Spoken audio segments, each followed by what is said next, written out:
The character of Tidus he's a young, aggressive, excited young man. He wants to be right in every situation. He wants to be the hero.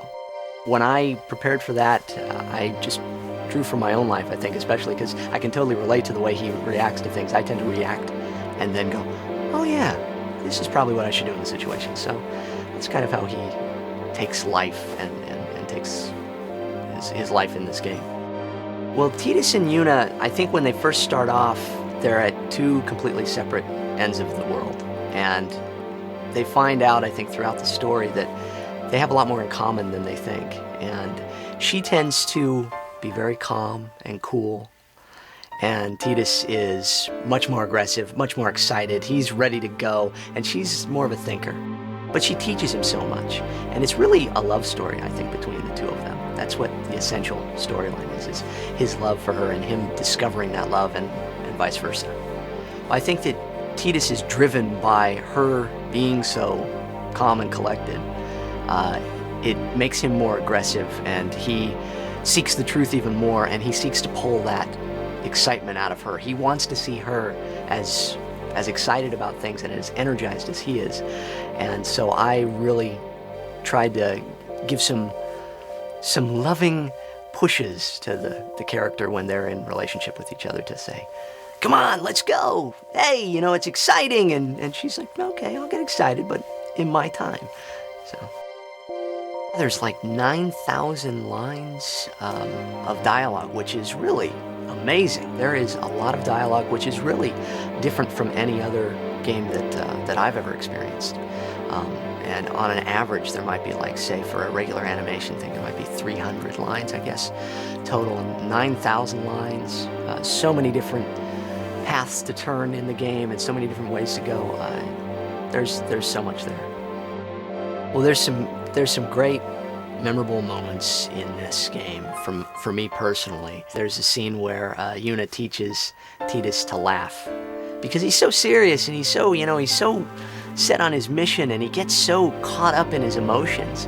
And when he's laughing, it was fun to do, and it was fun to watch because we actually did that to picture, where I got to watch Tidus the character doing this and me adding to it, and so that was a lot of fun and very memorable. There's also some real emotional moments that are very memorable in it, where Tidus finds out some information about Yuna that is shocking to him, and he has to deal with it because he has no other choice but to deal with it. And if he wants to be a hero, he's got to take on these responsibilities and these emotions, and they're new emotions for him. But he handles them well, and it's a breathtaking scene as well. The animation in this, literally, when I first saw it, we had to spend some time where we had to stop for a while where I was going, this is amazing animation. I kept just saying over and over, I can't believe this animation. I would say to the people that are playing this game and have played all of the other Final Fantasy games that this is, in my opinion, the most exciting, the most visually stunning, and to take the time to go through and get every aspect of the game. Now, it could take hours and hours, but it's going to be a lot of fun, and it's a learning experience. It's a growth, and not to sound corny, but you'll learn, and you can become possibly a better person because this character, Tidus, he learns and he becomes a better person through it. And if you can really get involved in the story and get wrapped up in it like most of us do, I get involved in stories, you should grow from it as well.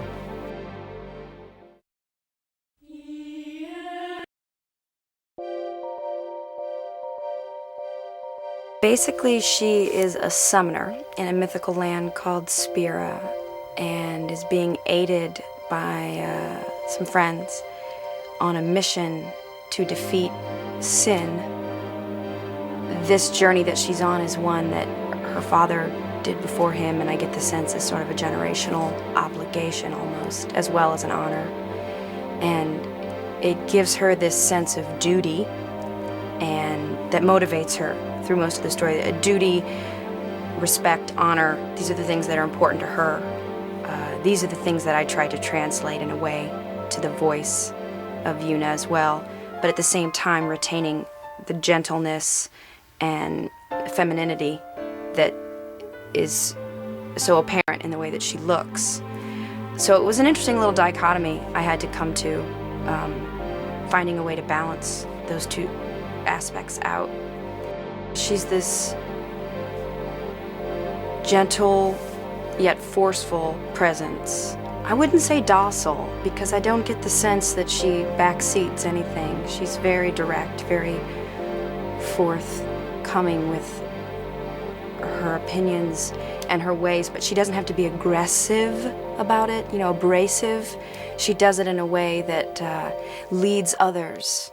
She brings them to herself and to her journey, you know, and that's evident with the friends that she has, her companions, which actually, more so than lieutenants and sergeants and things, they're her friends, and that's how it is. It's a very familial kind of energy that she exudes. Tidus's character provides her with a whole new dimension that we haven't seen to Yuna before, which of course is the romantic dimension, and it fleshes her out, I think, than that extra part of her that we haven't seen that's a little more humanizing too, because up to this point we've only seen her duty-bound, her goal, you know, to free the land from sin. I mean, we see her with her friends being, you know, a little more human and a little more personable, but Tidus really provides that womanly aspect to her, you know, the romantic element that fleshes her out completely.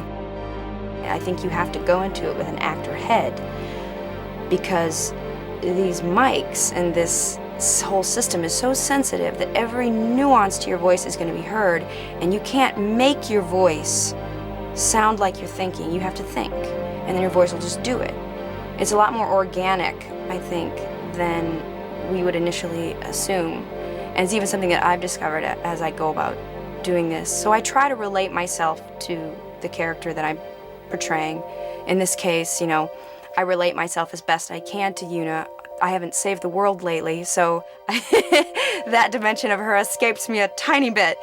But what elements that are there that are very specific and human, and at the same time general and identifiable, I try to tap into those elements, think it through from that perspective, and then my voice reflects what I'm thinking, what I'm feeling, without even trying. So when you force it, it's obvious. When you just do it, it's going to be a lot more enjoyable for you and for the listener. If I had one thing I'd like the gamers to take away in this movie's experience, would probably be that, an experience. I want them to get lost in the story. I want them to get lost in these characters. I want them to forget they're playing a game. I want them to participate like they're right there, having it happen, and I hope that through our voices, through this animation, through this storytelling, we're able to just transport them into a completely different world, right there in Spira.